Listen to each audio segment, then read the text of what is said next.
Hi, my name's Emily. I'm from Pinnacle Sports. We're a bricks and mortar store located in Brisbane, and we've been here for about 15 years. Today we're going to be talking about gear maintenance. It's important not only for yourself, but also for the guys that you're actually climbing with. One of the most important things with your gear is that it is stored in a cool, dark place. And that's for all climbing gear. Climbing gear doesn't like UV light. It doesn't like being stored next to petrochemicals or solvents. The main key factor here is the more care you take with your gear, the longer it's going to last for starters, which means you get more bang for your buck. But also the most important thing there is it is safe for you and your mates. So when you finish climbing, strip your harness. Take your safeties off, which Steve's mentioned in an earlier video. Nylon on nylon creates friction and it can create melting points on your harnesses. Usually it's girth hitched to your harness of safety. Take your safety off. Take all your carabiners off. It's a good way to double check that you still have all your gear. So one thing I suppose people don't do perhaps with your recreational gear is actually log it. So when you buy new gear, start up a spreadsheet. You want to know all the gear has a finite lifespan. With soft goods, generally it is about 10 years from the date of manufacture. Your date of manufacture can be found in different areas depending on the gear. So with ropes, it'll be on the packet that's on the front of your rope. So this is a Mammut rope. Your date of manufacture is listed there with a batch number. Take note of that, start up an Excel spreadsheet, Google Docs, whatever you've got, and start keeping a record of that. With your harnesses and slings, they also come into that 10-year sort of lifespan. Harnesses, the date of manufacture does vary as to where it's placed on your harness. So this harness, which is a Wild Country, has the date of manufacture just on the back here, on the back tab. It will always rub off. So that's why it's a good idea to have that record of that batch number somewhere else. Other harnesses will usually have it within the waistband of the harness. So if you flick those tags back, you can see the date of manufacture and that batch number. Your slings, again, it's usually in the back end of those slings. So with a harness, generally your main points of wear will be where the rope is running through the harness itself. So you're climbing outdoors, it'll be through the tie-in points. So those bottom to tops area. You want to make sure that the material is still in good shape. So it's not fluffing out and there's no sort of heat burns or friction burns on that. Make sure you check your gear every time you use it. And again, have a quick eye over a visual once you pack up at the end of the day as well.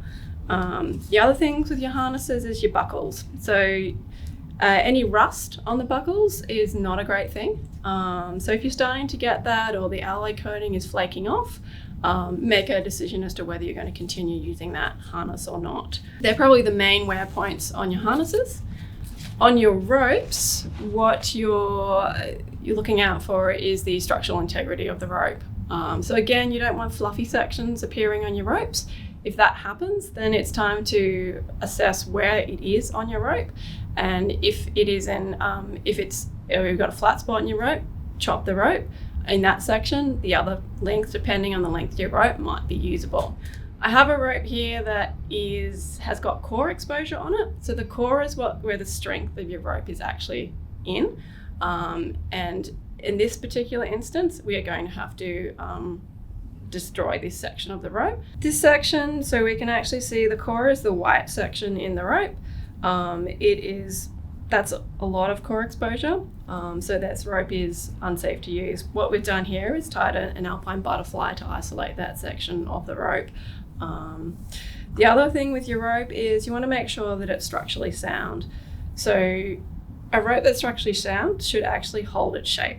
If you can squish it together, like we can do up here, that piece of rope, that area of rope is dead and needs to be removed. The rest of the rope is fine though. So as long as that section is removed, you should still be able to use the rest of your rope. Another thing with your gear is to keep it clean. Ropes and harnesses don't need to be washed after each use, but if you're starting to get black marks on your hands with your rope, it generally means that your rope is definitely due for a clean. It will make your rope last longer as well by keeping it cleaner. So the best way to clean your rope is with a manufacturer's rope wash, or if you didn't have that, you could just use cold water.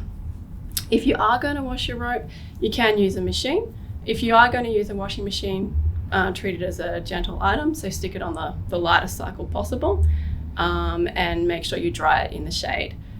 If you are going to use the machine as well, so that you don't end up with a big pile of spaghetti after you've cleaned your rope, you want to daisy chain it.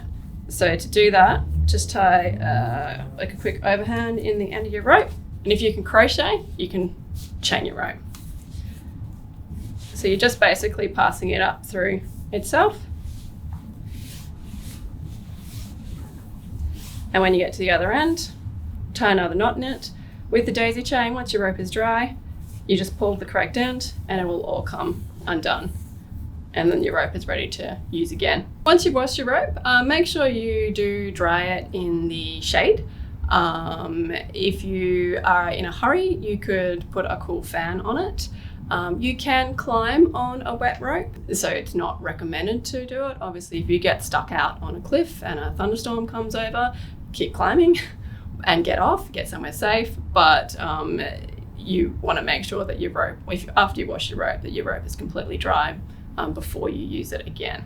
You can get a better clean if you have the time, and if you've just got your own rope, by using a rope brush as well.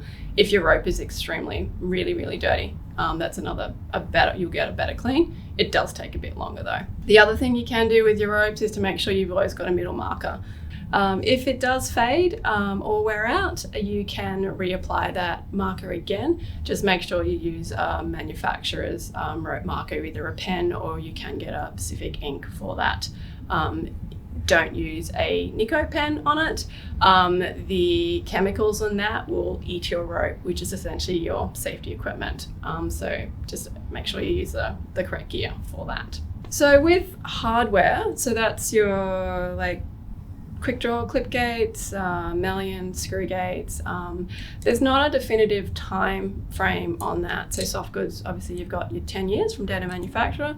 Hardware sort of comes back to the wear and tear on the beaner itself. You want to make sure there's no sharp edges in it. So often if it's on a quick draw and the rope's running over it, the rope wear can actually create grooves which become a sharp point. So sharp points and a rope don't go together.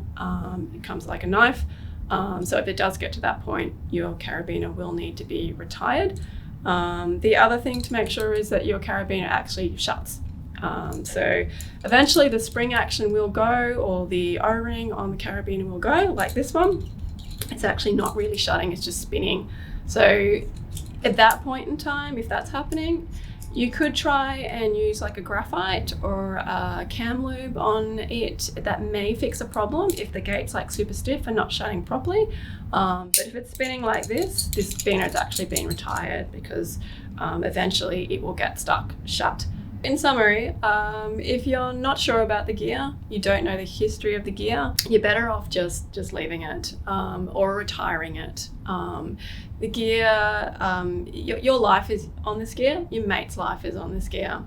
So if in doubt, just chuck it out. If you do chuck it out, like with your ropes, make sure you do cut it into unusable lengths so people can't pick it up and use it. With your harness, if it gets to the end of its lifespan, cut it up. You don't want someone finding it and then using that same harness which you retired for a good reason. If you have any questions, feel free to drop us an email or find us on Facebook or visit us in store.